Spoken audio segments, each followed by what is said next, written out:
आपके तमाम आरोपों के जवाब मैं उनसे लूंगी, लेकिन इन सभी आरोपों पर ये आरोप उनका भारी पड़ जाता है ना कि पुलवामा हुआ, बार बार कर रहे हैं, लेकिन उसके बाद ये कहते हैं कि हमने फौलादी कदम उठाया, सर्जिकल स्ट्राइक्स कराए, और सर्जिकल स्ट्राइक पर कांग्रेस पार्टी के कुछ नेताओं ने प्रश्न खड़े किए। ये क्या आपको नहीं लगता है कि ऐसा आपके लिए बोझ है जो चुनाव दर चुनाव बीजेपी उठाएगी?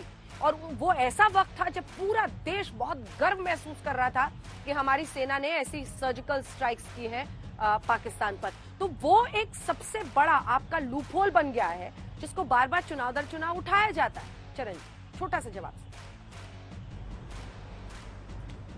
देखिए मैं सेना के कार्य के ऊपर गर्व महसूस करता हूं, हर भारतीय महसूस करता है, हम उसकी सराहना करते हैं।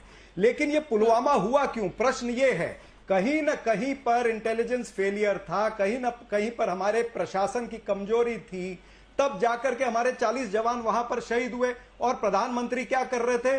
पुलवामा होने के 3 घंटे बाद तक फिल्मी शूट कर रहे थे। वो फिल्मी शूट हो रहा था, उन्होंने एक इलेक्शन रैली को भी एड्रेस करा, लेकिन पुलवामा का जिक्र उन्होंने 3 घंटे तक नहीं किया। तो क्या ये संवेदनशीलता नहीं है प्रधानमंत्री की? आज वो देशभक्ति की बात करते हैं, राष्ट्रवाद की बात करते हैं, लेकिन उनका फर्जी राष्ट्रवाद जो है, मैंने अनेक उदाहरण दिए हैं, इससे ज्यादा उदाहरण मैं आगे भी आपको दे सकता हूं, लेकिन एक एक उदाहरण देने पर इनका भारतीय जनता पार्टी का फर्जी राष्ट्रवाद जो है वो एक्सपोज होता है। फर्जी राष्ट्रवाद है गौरव भाटिया जी, ये उनका आरोप है, आप इसका जवाब दीजिएगा। लेकिन पीयूष जोशी हमारे साथ जुड़ गए हैं पॉलिटिकल एनालिस्ट के तौर पर, जल्दी से एक जवाब उनसे लेते हैं। क्या राष्ट्रवाद का मुद्दा भारतीय जनता पार्टी जो उठा रही है वो हावी हो जाएगा? क्योंकि देखिए, जिस सूरत में मैं खड़ी हूं पीयूष जी, यहां पर 2 दिन बाद 1 तारीख को चुनाव है।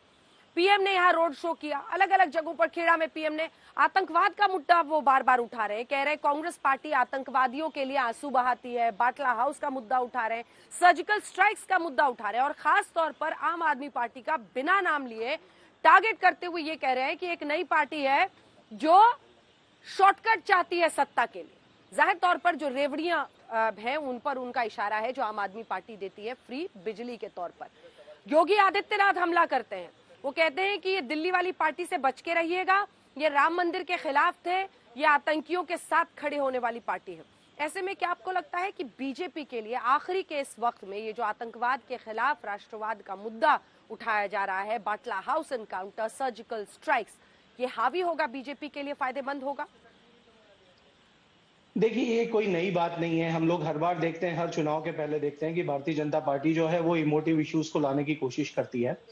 और ऐसी स्थिति का निर्माण तब होता है, आप देखिए, ऐसी स्थिति का निर्माण तभी होता है जब आपके पास में 27 साल का लेखा जोखा बताने के लिए नहीं हो। आप कहते हैं भूपेंद्र भाई पटेल बहुत अच्छे मुख्यमंत्री हैं, पर उनके कार्यकाल की 5 उपलब्धियां आप बता सकते नहीं है, तो आपको अल्टीमेटली नैरेटिव उन्हीं मुद्दों पे लाना पड़ता है जो ट्राइड एंड टेस्टेड आपके लिए रहे हैं। पर मेरा यह कहना है कि वो किसी जमाने में तो आपके लिए ट्राइड एंड टेस्टेड थे, पर अब जनता इससे बाहर देखना और समझना सीख चुकी है।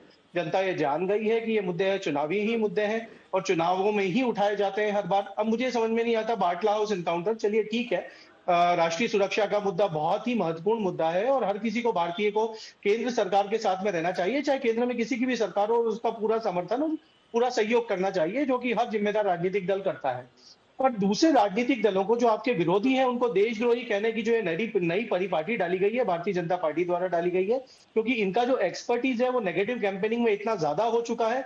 नेगेटिव कैंपेनिंग वही करता है जिसके पास अपना खुद का बताने का कोई पॉजिटिव एजेंडा नहीं होता है। यही शाहीन बाग के थ्रू इन्होंने काफी ट्राई किया, बार बार केजरीवाल जी को घेरने की कोशिश की गई, और उन्होंने बोला भाई ये केंद्र का मुद्दा है, ये दिल्ली चुनाव है, दिल्ली चुनाव में हमने काम किया है तो जनता वोट देगी, काम नहीं किया है तो जनता वोट नहीं देगी। ऐसे ही भूपेंद्र भाई पटेल चले जाएं गुजरात की जनता के पास में और कह दें कि हमने काम किया है तो वोट दे दीजिए, और यदि आपको लगता है कि हमने काम नहीं किया है तो वोट मत दीजिए। पर वैसा तो कर नहीं सकते ना, क्योंकि ये काम तो किया नहीं है, ये मोदी मॉडल तो बचा नहीं है, तो मोदी मॉडल बन चुका है। ठीक है, ये भी बता दें कि एक राजनीतिक विश्लेषक के तौर पर आप जरूर हैं, लेकिन आम आदमी पार्टी के समर्थक के तौर पर भी इस बहस में आप शामिल हो रहे हैं।